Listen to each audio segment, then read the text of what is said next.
안녕하세요. 그러니까 내일이죠. 2021년 1월 15일, 저녁 8시입니다. 자위하는 아이가 등장합니다. 최근에 뭐냐면, 자위하는 애들이 많이 증가하고 있습니다, 실제로. 여러분, 이제 자해가 왜 일어나는지를 생각해 보셔야 돼요. 왜 자해를 하는가? 이제 보통 문제는 뭐냐 하면 애가 문제가 있어서 자해를 한다 이렇게 생각하는 거예요. 그래서 모든 것을 애를 고치려고 노력을 하거든요. 근데 우리는 이 생각을 잘 하셔야 돼요. 우리는 이제 보통 결과를 가지고 많이 이야기를 하는데, 여러분, 결과를 이야기하는 것은 좀 약간 문제가 있어요. 결과만 가지고 이야기하는 것은. 보통 이제 결과를 이야기하는데, 그러면 결과라는 것은 기본적으로 뭐냐면 원인을 갖고 있는 거예요. 그럼 원인을 어디서 찾느냐? 어떤 대상에서 찾으면 안 돼요. 물론 대상을 찾아야 되죠. 대상을 통해서 뭐냐면 그 주변을 봐야 돼요. 주변이 뭐죠? 환경이죠. 주변을 다른 말로 하면은 이게 환경이 됩니다. 여러분, 그래서 환경을 모르고, 그 주변의 환경을 모르고 이야기가 안 되는 거예요. 여러분, 한번 잘 생각해 보세요. 그러면 이 자해하는 아이의 주변의 환경에 가장 중요한 사람이 누구예요? 바로 그건 엄마입니다. 엄마가 가장 중요해요. 그럼 여러분, 어떤 문제가 발생하면은 본인이 그 학생을 통해서 문제를 발견하고 그 다음에 주변 환경을 봐야 됩니다. 환경에 문제가 있는 거예요. 거기에 뭐가 있다? 원인이 있다. 이렇게 보시면 됩니다. 근데 이제 많은 사람들은 뭐냐 하면 엄마를 생각하지 말고 애를 자꾸 고치려고 그래요. 그러면 여러분, 보통 이제 많은 사람들이 뭐냐 하면은 어떤 문제가 발생했을 때 그 문제를 해결을, 예를 들어서 한 가정을 해보죠. 한 애가 문제가 있어서 걔를 어디다 데려다가 치료를 했어요. 근데 그 집에 다시 갖다 집어넣으면 다시 문제가 발생해요. 왜? 그 집 안에 문제가 있기 때문에 그 문제가 어떤 현상, 다시 말하면 결과로 나타나기 때문에 그런 거예요. 물론 이런 애들을 갖다가 막 때린다든가 혼내게 해가지고 침묵시킬 수 있어요. 대부분의 많은 사람들이 뭐를 선택하냐 하면은 체벌을 하죠. 벌을 줍니다. 왜? 얘가 죄를 지었다고 생각하기 때문에 벌을 주는 거예요. 근데 이렇게는 해결이 안 됩니다. 자, 그러면 좀 더 한번 살펴보도록 하겠습니다. 입학을 앞둔 나이니까 한 7세쯤 되는 것 같아요. 여기는 이제 8세라고 나와 있지만은 실제로 이제 7세짜리요. 이제 정신분석학적으로 보면 얘는 잠재기에 해당됩니다. 잠재기. 예. 그 다음에 이제 여러분, 이제 특히 뭐 이제 전두엽 단계에서 두정엽, 척두엽이 발달하는 이제 그런 시기입니다. 이 시기는 굉장히 애가 논리가 발달하는 시기입니다. 사실은. 그런데 여기서 이제 문제가 발생합니다. 이 문제 발생을 가만히 보면 어떤 문제가 있는지 쉽게 알 수 있어요. 자, 이제 애가 물건을 이제 고르기 시작하죠. 고르기 시작합니다. 잘 보세요. 그래서 이제 주로 이제 계약이 돼가니까 미리 이제 좀 준비를 하는 거죠. 초등학교 1학년 들어가니까 굉장히 여러 가지 준비할 것도 있고 설레기도 하고 여러 가지 이제 신경을 쓰는 거죠. 그래서 이제 엄마와 아이가 여기 와서 일을 하고 있습니다. 근데 실제로 이제 이 아이는 다른 곳에 와 있죠. 여러분, 다른 곳에 와 있다는 것을 뭐를 의미하죠? 다른 곳에 와 있다는 것을 뭐를 의미하나요? 아이의 욕망이 다른 곳에 있다는 뜻이죠. 얘는 학교가 뭔지 잘 모르죠. 다른 곳에 욕망이 많이 있는 거예요. 욕망이란 말을 다른 말로 하면 이제 쾌락인데, 예, 여러분, 다르게 말하면 쾌락인데, 여러분, 쾌락을 자꾸 부정적으로 생각하는데요. 쾌락이라는 것은 뭐냐면, 쾌락과 가장 비슷한 말은 행복이에요. 그래서 우리가, 쾌락의 종류는 굉장히, 행복의 종류는 굉장히 많습니다, 사실은. 막스 밀려난 사람들은, 아리스토텔레가 말하던 행복의 개념을 확장시켜서 세 가지 개념을 이야기합니다. 아주 진짜 무식하게 아주 극단적으로 말씀드리면 이런 거예요. 첫째는 이제 감각적 쾌락이고, 두 번째는 이제 윤리적 쾌락이고, 세 번째는 어떤 영혼적 쾌락, 어떻게 그렇게 나눌 수 있습니다. 영혼의 쾌락. 이렇게 나누는데, 보통 자꾸만 사람들은 뭐냐면 쾌락하면은 부정적이고 아주 그 말초적인 쪽에서 이야기하는데, 그렇게 생각하지 마시고요. 좀 포괄적인 개념에서 쾌락하면 행복과 같은 단어다, 이렇게 생각하시면 좋겠습니다. 자, 근데 얘는 이쪽으로 이제 시선이 옮겨가 있죠. 자, 그럼 그 다음 볼까요? 자, 이제 뭔가 문제가 발생하는 거예요. 근데 얘는 관심이 어디 있어요? 장난감에 있잖아요. 엄마가 지향하는 거하고 다른 거예요. 여러분, 이 아이 입장에서 뭐 학용품이라든가, 그렇죠, 학용품 종류를 이제 사고 있는데, 이 학용품이 어떤 쾌락을 주겠어요. 그러니까 얘는 이걸 당연히 여기엔 관심이 없어요. 그럼 뭐에 관심이 있느냐? 장난감이죠. 장난감에 관심이 있는 거예요.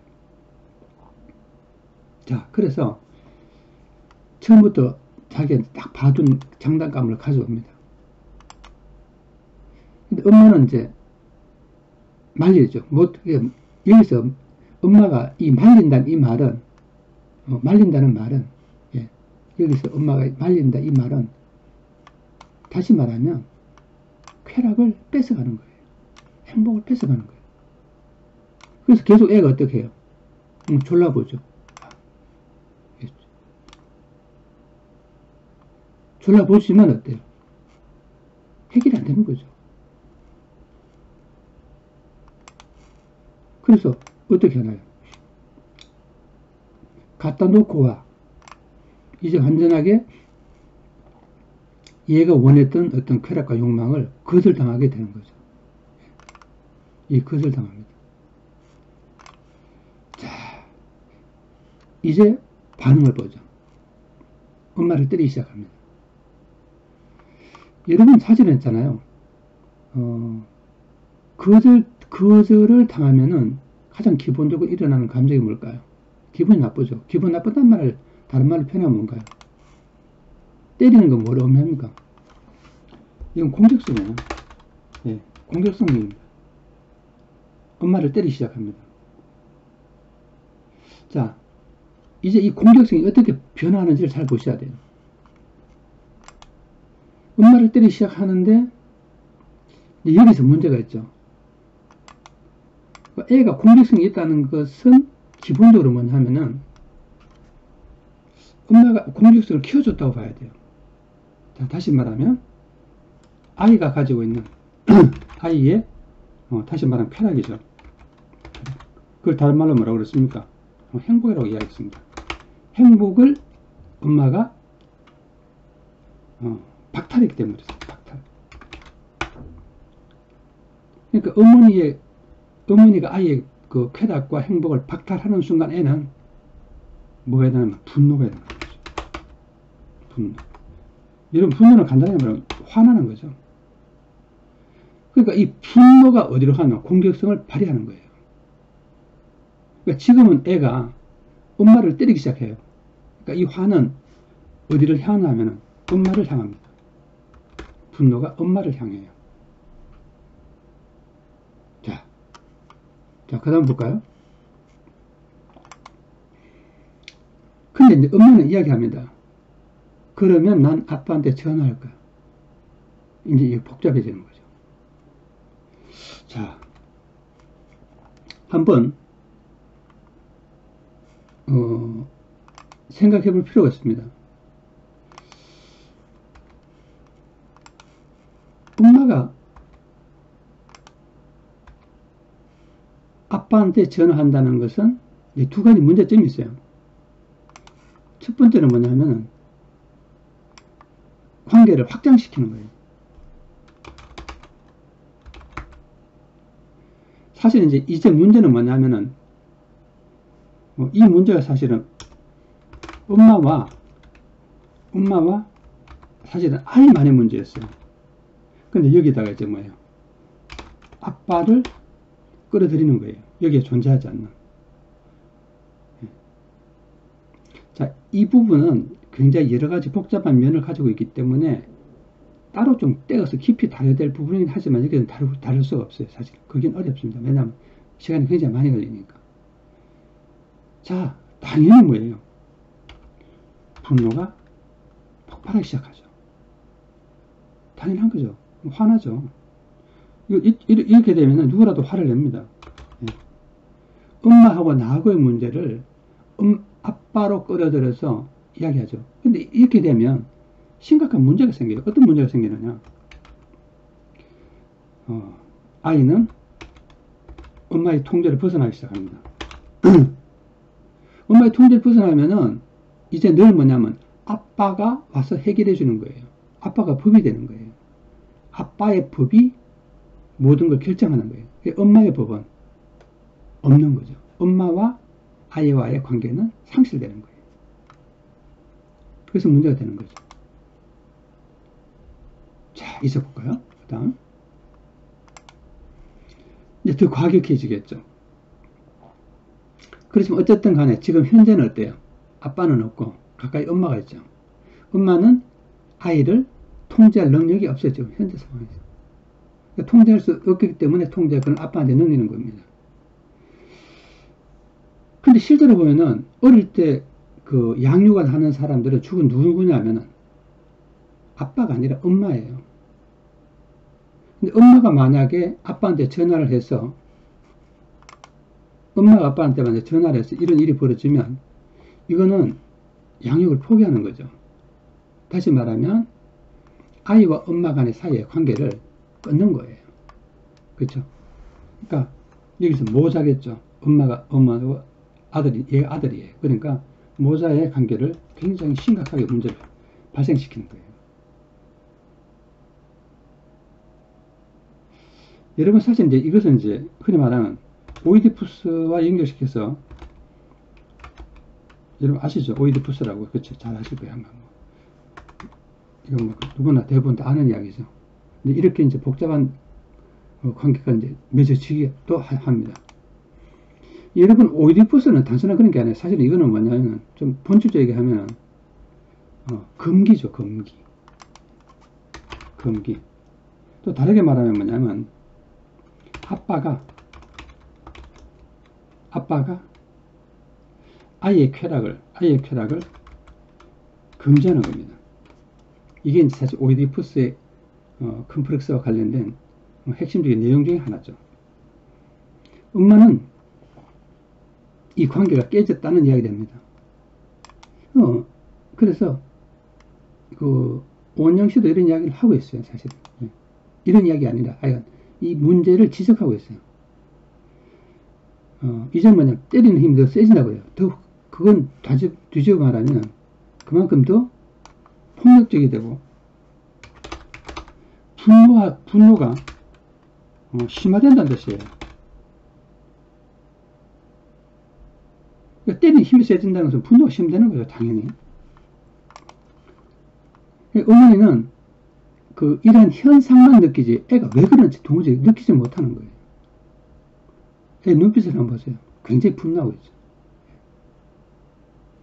이 분노의 눈빛이죠. 뭐 거의 레이저를 쏘죠. 예. 분노의 눈빛입니다. 자, 근데 이런 분노는 그렇게 쉽게 사라지지 않아요. 문제는. 자, 이제 그 다음 볼까요? 자, 악에 바친 애가 이제 울기 시작합니다. 여기서 한번 생각해 보세요. 처음에, 이렇게 분노는 처음에는 뭐로 오나 하면은, 자, 1차적으로는 이제 때립니다. 예. 그러니까 폭력이죠. 예. 폭력으로 가고, 그 다음에 이게 두 번째로는 뭐냐 하면은, 우는 거죠. 여기서 울음은 바로 뭐냐면, 분노를 말합니다. 악에 받쳐서 우는 거예요. 위에서 이야기하듯이 분노를 나타냅니다. 예. 화를 나타냅니다. 이게 뭐, 이제 여기서 자막이 악의 발전이 사업적인 기본이라고 하는 것을 통해서 이런 일은 굉장히 자주 일어난다는 것을 알 수 있어요. 그 다음에 이제 이 분노는 외적으로 향합니다. 그건 바로 방향이 뭐냐면 음마에게로 갑니다. 예. 잡이 없는 그냥 폭력의 심화가 일어난 거죠. 예. 폭력의 심화가 일어납니다. 자, 점점 주먹질이 심해지는 거죠. 그러니까 아까는 그냥 좀 약한 주먹이라면 이제 더 세지는 거예요. 자, 이게 이제 심각한 문제가 일어나는 거죠. 이제 뭐냐? 자해가 일어나요. 여러분, 자해는 뭐냐면 이런 거예요. 우리가 이제 분노하면은 공격성이 나타나는데 그 공격성이 바깥을 향하면 엄마를 때리는 것이죠. 그 다음에 이게 있잖아요. 내적으로 향하면 자해가 되는 거예요. 자기가 도저히 분노해서 참을 수 없는 거예요. 그러니까 결국은 그 남을 때리든가 그러니까 자기가 막 분노 발작이 나서 막 울든가 혹은 자기를 자해하는 것도 모두 뭐냐 하면 분노에 해당되는 거예요. 그럼 우리는 여기서 이렇게 생각할 필요가 있어요. 분노는 왜 생길까? 그렇죠? 아까 이제 이야기했지만 도무지 분노는 왜 생길까? 그러니까 이 분노에 대해서 생각해 보셔야 됩니다. 근데 문제는 이제 엄마 같은 경우에 이 분노하는 것을 강압적으로 하지 말라고 이야기하는 거예요. 여러분 이런 게 아니잖아요. 감정이 일어났는데 야, 그 감정 가지지 마. 이게 이제 굉장히 이런 말을 사실 자주 합니다. 화났는데 애가 화가 났는데 화내지 마. 화가 안 나나요? 그렇지 않죠. 슬픈데 슬퍼하지 마. 슬픔이 사라지지 않죠. 이분은 자기의 어떤 불편한 점을 이야기할 뿐이지 문제 해결을 전혀 못해요. 주로 다루는 게 뭐냐면 결과를 다루지 그 원인을 전혀 생각을 못해요. 우리는 충분히 이해해줘요. 원인은 누구한테 있는 거죠? 엄마에게 있다고 보셔야 돼요. 자, 그 다음을 보도록 하겠습니다. 자, 엄마는 문을 닫고 다른 데로 간 것 같아요. 엄마는 여기 있죠. 예. 그러니까 엄마하고 애하고 분리되는 순간 애는 더 고통이 되는 거죠. 그렇죠? 고통이 됩니다. 이러면 애는 더 정신적인 충격을 받아요. 이제까지는 뭐냐, 그래도 엄마가 자신을 사랑한다고 생각했는데 이제는 뭐예요? 엄마가 나를 버립니다. 그죠? 이제 뭐냐면 엄마의 상실을 경험해야 돼요. 이런 애들은 이제 더 점점 심각해질 가능성이 많습니다. 우리는 이제 이 문제를 이렇게 해서 해결해서는 안 됩니다. 문제의 뿌리를 찾아야 돼요. 문제의 뿌리를 찾아야 됩니다. 문제의 뿌리를 찾아야 되는데 문제의 뿌리를 찾지 않고 아이를 어떻게 통제하거나 그렇죠? 아니면 아이의 어떤 행동을 수정하려고 노력을 해요. 여러분 이 문제는 뭐냐면 관계에 문제가 생긴 겁니다.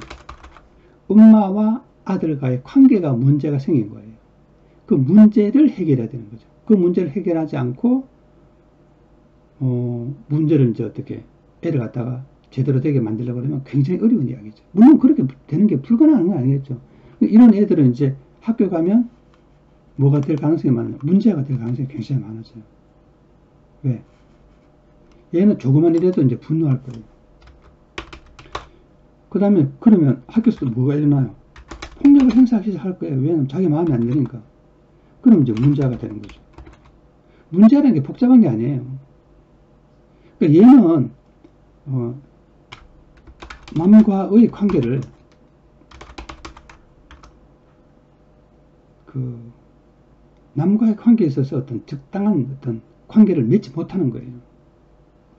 이건 어디서 알 수 있냐면은 학용품을 사러 갔으면 학용품과 상관없는 것, 학용품을 해야 되는 거기서 얘는 학용품으로 사려고 간 게 아니죠. 뭐요. 장난감을 사려고 간 거예요. 그러면 그런 식의 어떤 뭐가 있어야 되는 거예요. 다시 말하면은 엄마의 영향권이나 통제가 돼야 되는데 얘는 진작 벌써 했잖아요. 얘는 이제 7살에서 그런 게 아니에요. 그 훨씬 이전에 엄마의 통제로부터 벌써 벗어났어요. 그러니까 결국은 뭐냐 하면은 얘 같은 경우 이런 거죠. 규율이 파괴된 거예요. 그러니까 엄마 말이 안 먹히는 거죠. 그래서 보통 뭐냐 하면은 한 3살 정도 되면은 보통 한 3살 가까이 되면 제가 말씀드린 만입니다. 만 3살입니다. 한 3살 정도가 되면 보통 아이들은 사회화가 일어납니다. 사회화가 일어납니다. 이 사회화 과정에서 이제 누가냐 엄마가 굉장히 중요합니다. 다시 말하면은 3살 이전엔 보통 있잖아요. 그 개인 중심입니다. 개인 중심이고 특히 개인에서 자기 감각에 굉장히 많은 것을 의존합니다. 근데 여기서 이제 사회화는 자기 감각을 죽이는 거예요. 감각을 죽여야지 사회화가 일어나는 거죠. 근데 이런데 사회화 단계는 사회화라는 말을 다른 말로 고치면 그죠? 요지적으로 법과 질서를 지키는 거예요. 법과 질서를 지키는 거예요. 근데 얘는 다시 말하면 법과 질서를 다른 말로 하면은 나와 너와의 관계, 우리들의 세계를 이야기하는 우리들의 세계가 붕괴되네. 그럼 누가 붕괴시켰냐? 그 엄마가 가르쳤어야죠. 누가 가르쳐요? 엄마가 가르쳐야 되는데 엄마가 가르치지 않은 거예요. 그래서 문제가 발생하는 겁니다. 이런 애들에게는 행복의 문이 잘 열리지 않습니다. 여러분 어떻게 해야 될까요? 참 걱정입니다. 사실 이제 우리는 그 TV 프로그램 자체가 하나의 그 어떻게 보면은 단기적이고 이벤트성이 있죠. 그렇게 쉽게 고쳐지지 않아요. 그래서 참 그 물론 뭐 오은영 선생이 신이 아니니까 모든 걸 다 해결할 수는 없어요. 그럼 뭐 그게 그렇게 그렇게 간단하면은 뭐 세상은 굉장히 아름답죠. 그 뭐 그렇게 간단하지 않습니다.